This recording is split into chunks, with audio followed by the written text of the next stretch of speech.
Hi, நான் இன்றைக்கி கோங்கூரை mutton எப்படி பண்ணோன்னு காட்டுற பாருங்கள். என்னோடய ஸ்டைலில் நான் ஆல்ரெடி மட்டன் 150 கிராம் வாங்கி வாஷ் பண்ணிவிட்டு வச்சுருக்கிறேன். அதில் கொஞ்சம் ginger garlic paste and 2 chilli, அப்புறம் டர்மிக் பவுடர், அப்புறம் சில்லி பவுடர் ஒரு ஹாஃப் ஸ்பூன் போட்டிருக்கிறேன்.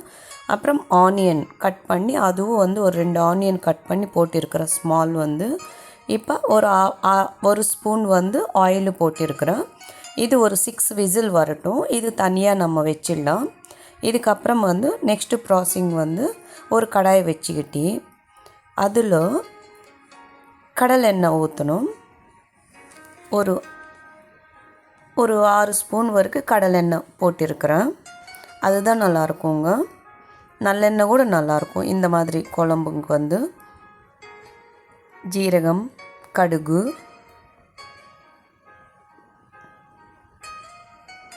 உளுந்து, ட்ரை சில்லி,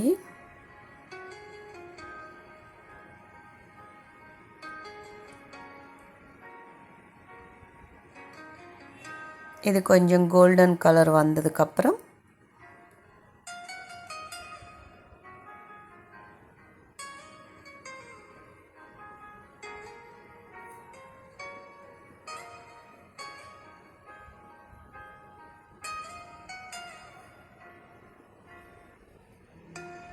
ஆனியன் ஆட் பண்ணலாம். இதுக்கு ஆனியன் மெயினுங்க.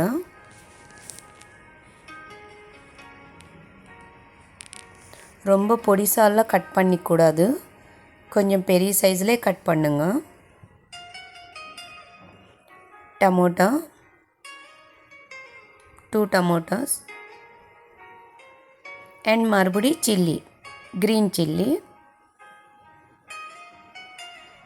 எதனால் இவ்வளோ சில்லின்னா, புளிச்ச கீரை எவ்வளோ தான் நீங்கள் காரம் உப்பு போட்டாலும் அது இழுத்துட்டே இருக்கும். அந்த இது பத்தாது. அதனால தான் நான் போடுறது.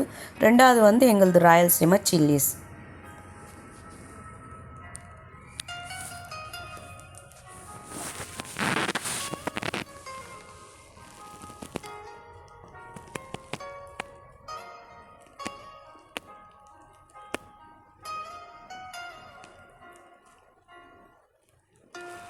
இப்போ புளிச்சக்கீரை ஆட் பண்ணிக்கலாம். இது தெலுங்கில் கோங்கூரை சொல்லுவாங்க. நம்ம ஊரில் பெரிய கட்டை தருவாங்க.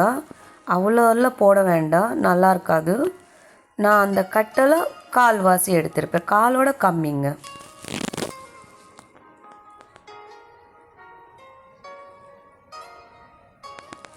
ஒரு கட்டை கோங்கூர் வாங்கினா கார்லிக்கு போட்டிருக்கிறேன்.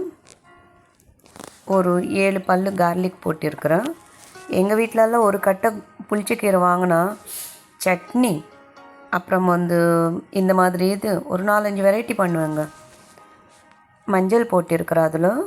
இப்போ இந்த குக்கரில் வேக வச்சது 6 விசிலில் வேக வச்சுருக்கிறோம்ல, இது எடுத்து இதில் நம்ம போட்டிடணும். இப்போ தனியாத்தூள்,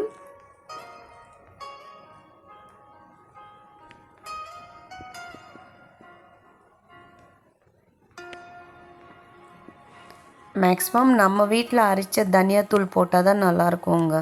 எங்கிட்ட பேக்கெட் இருக்கிறதுனால நான் யூஸ் பண்ணிடுறேன்.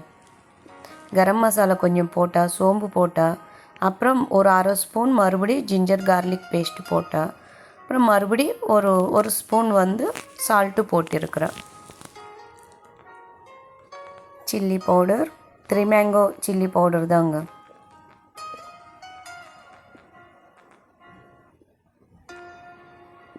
பார்த்தீங்களா, இது அப்படியே ட்ரை ஆகிடும். இது நீங்கள் மார்னிங் பண்ணி நைட்டு சப்பாத்தி, கலர் ரைஸு, அதாவது பிரிஞ்சி, பலாவ், பிரியாணி அந்த மாதிரி இதுக்கெல்லாம் சாப்பிட்டா ரொம்ப அருமையாக இருக்கும். ஆனால் அப்பப்போ சாப்பிட்டா டேஸ்ட்டு எடுக்காது. அட்லீஸ்ட் ஒரு 3-4 ஹவர்ஸ் ஆச்சு இது நல்லா அப்சர்வ் பண்ணிக்கணுங்க.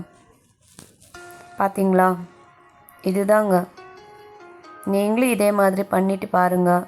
எப்படி இருக்குதோ சொல்லுங்கள் கமெண்ட்டில். என்னோடய சேனலை என்கரேஜ் பண்ணுங்கள். தியாஸ் world at Diya's World 1874. Please subscribe, share and like. Thank you.